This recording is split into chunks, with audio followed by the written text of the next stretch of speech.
الحمدللہ وکفیٰ والصلاۃ والسلام علی من لا نبی بعدہ۔ معزز برادران اسلام، چند دنوں سے دوستوں اور ساتھیوں کی کال اور ایس ایم ایس آ رہے ہیں کہ قربانی قریب آ چکی ہے۔ قربانی کے حوالے سے چند ضروری مسائل اور احکام کے حوالے سے رہنمائی کی جائے، تو آج کے مختصر ٹائم میں چند ضروری اہم مسائل پر روشنی ڈالنا مقصود ہے جو مستند حوالہ جات سے ثابت ہیں۔ قربانی کی اہمیت و فضیلت کے حوالے سے حضرت عائشہ رضی اللہ تعالی عنہ فرماتی ہیں کہ اللہ کو 10 ذی الحجہ کے دن قربانی کا خون بہانے سے زیادہ افضل کوئی چیز نہیں۔ اللہ کے نزدیک سب سے زیادہ افضل چیز 10 ذی الحجہ کو وہ قربانی کرنا ہے، اور قربانی کے جانور کو جب ذبح کرتے ہیں تو اس کا خون زمین پر قطرہ گرنے سے پہلے اس کے سارے گناہ معاف کر دیے جاتے ہیں۔ بہت بڑی فضیلت ہے قربانی کرنے والوں کے لیے، اگر ان کے دلوں میں اخلاص موجود ہو، اگر وہ صاحب استطاعت ہیں، صاحب ثروت ہیں، ضرور قربانی کا اہتمام فرمائیں۔ ایک قربانی ان پر لازم اور واجب ہوگی، اس کے علاوہ نفلی طور پر بھی جتنی کرنا چاہیں ان کے اختیار میں ہے۔ تکبیر تشریق کی ابتدا دیکھنا یہ ہے کہ تکبیر تشریق کب سے شروع ہوئی ہے۔ واقعہ کچھ اس طرح کہ حضرت جبرائیل علیہ السلام جنت سے فدیہ لائے تھے تو اللہ اکبر کہا۔ حضرت ابراہیم علیہ السلام نے جبرائیل کو دیکھ کر لا الہ الا اللہ واللہ اکبر کہا۔ حضرت اسماعیل کو فدیہ کی اطلاع ہوئی تو اللہ اکبر وللہ الحمد کہا۔ تو حضرت جبرائیل کے کلمات، حضرت ابراہیم علیہ السلام کے کلمات اور حضرت اسماعیل علیہ السلام کے کلمات، ان کو ملایا ہے تو تکبیر تشریق بن گئی ہیں۔ یہ اس وقت کا واقعہ ہے جب حضرت ابراہیم علیہ السلام اپنے بیٹے حضرت اسماعیل کے گلے پر چھری چلا رہے تھے۔ تکبیر تشریق 9 ذی الحجہ کی فجر سے شروع ہوں گی اور 13 ذی الحجہ کی عصر تک رہیں گی۔ 9 ذی الحجہ کی فجر سے لے کر 13 ذی الحجہ کی عصر کے فرض نماز کے فوراً بعد ایک مرتبہ یہ تکبیر پڑھنا واجب ہے۔ 9 ذی الحجہ سے لے کر 13 ذی الحجہ کی عصر تک ہر فرض نماز کے بعد کم از کم ایک دفعہ یہ تسبیح پڑھنا، اللہ اکبر لا الہ الا اللہ واللہ اکبر وللہ الحمد، ایک دفعہ فرض نماز کے بعد یہ تسبیح پڑھنا واجب ہے۔ اگر جماعت میں ہیں تو امام بھی پڑھے گا، مقتدی بھی پڑھیں گے، اور اگر امام بھول جائے تو مقتدی اونچی آواز سے پڑھ دیں تاکہ امام کو بھی یاد آ جائے اور باقی دوسرے احباب بھی پڑھ لیں۔ قربانی کے وقت کے حوالے سے کہ 10 ذی الحجہ کی نماز عید کے بعد سے 12 ذی الحجہ کے غروب تک قربانی کا وقت رہتا ہے۔ ہاں، بعض وہ بیکورڈ علاقے، دور دراز کے دیہات جہاں جمعہ اور عیدین واجب نہ ہوں، وہاں 10 ذی الحجہ کے طلوع فجر کے بعد بھی قربانی کر سکتے ہیں۔ یاد رکھیں کہ صاحب نصاب پر صرف ایک ہی قربانی واجب ہے۔ پہلے اپنا واجب اتارنا ضروری ہے، اس کے بعد جتنی قربانیاں کرنا چاہیں وہ کر سکتا ہے۔ یاد رکھیے، تکبیر سے ذبح کرنا، بسم اللہ اللہ اکبر، یہ ذبح کرنے کے ساتھ ہی کلمات پڑھے جائیں۔ اگر جلدی میں یہ کلمات بھول گیا تو بھی جانور حلال ہے۔ خیال رکھنا چاہیے کہ جانور کو ذبح کرتے ہوئے تکلیف کم سے کم ہو۔ قربانی کا جانور جب متعین کر دیا یا خرید لیا، اب اس سے کسی قسم کا نفع اٹھانا منع ہے۔ اور یاد رکھیں کہ جرسی، ولایتی، ساہیوال، کسی بھی قسم کے یہ جانور سے قربانی دینا یہ جائز ہے۔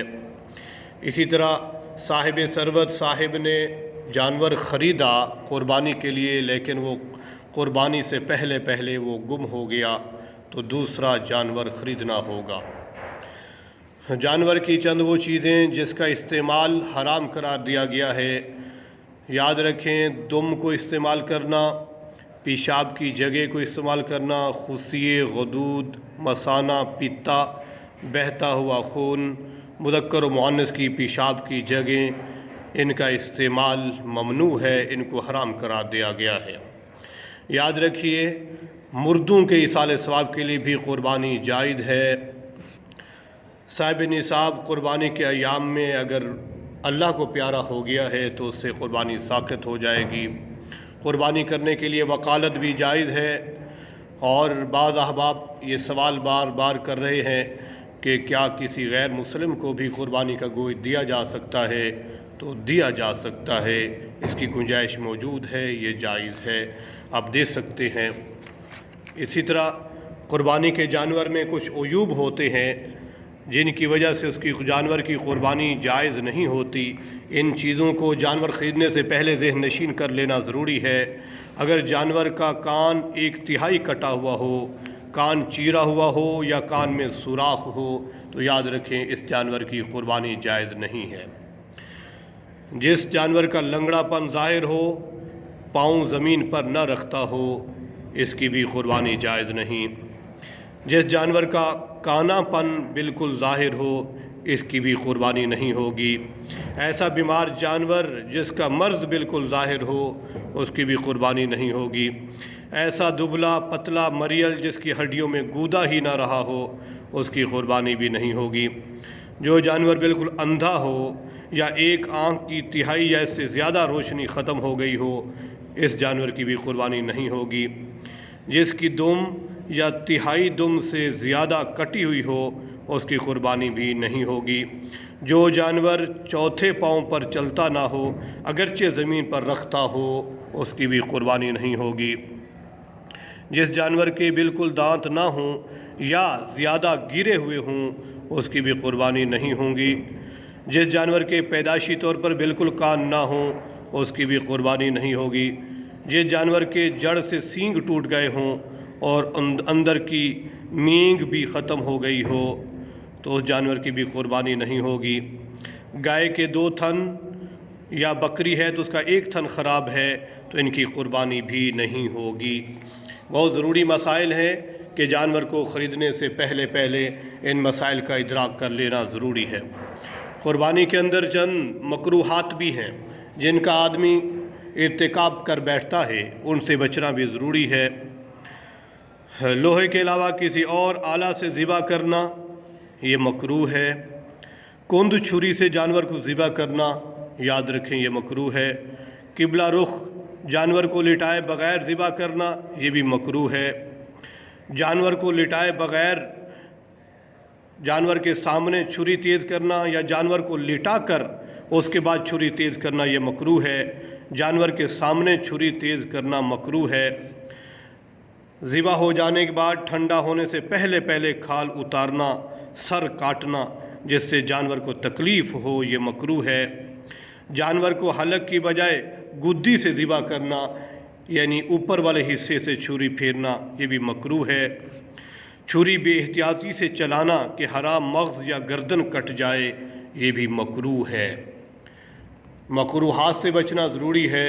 یہ قربانی اللہ کے لیے ہے، اللہ کی رضا کے حصول کے لیے ضروری ہے کہ احکام پر صحیح معنوں میں عمل کیا جائے، اور احکام پر عمل تبھی ہو سکتا ہے کہ احکام سے پہلے واقفیت حاصل ہو۔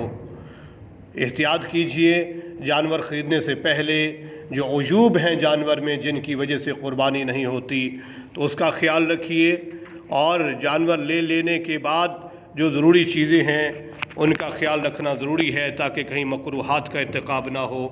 یاد رکھیے بھیڑ بکری کی عمر 1 سال ہونا ضروری ہے، گائے بھینس 2 سال، اونٹ 5 سال کا ہونا ضروری ہے۔ البتہ بھیڑ اور دمبا یا مینڈھا جو دیکھنے میں 1 سال کے لگتے ہوں ان کی قربانی جائز ہے۔ اونٹ گائے وغیرہ میں 7 لوگ شریک ہو سکتے ہیں۔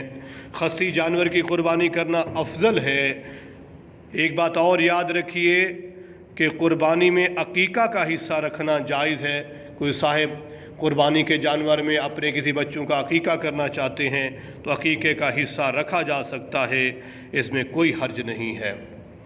میں امید کرتا ہوں کہ ان مسائل پر توجہ فرمائیں گے اور ان کو ذہن نشین کر کے آپ لوگ قربانی کا فریضہ ادا کریں گے۔ اللہ تعالی ہم سب کا حامی و ناصر ہو۔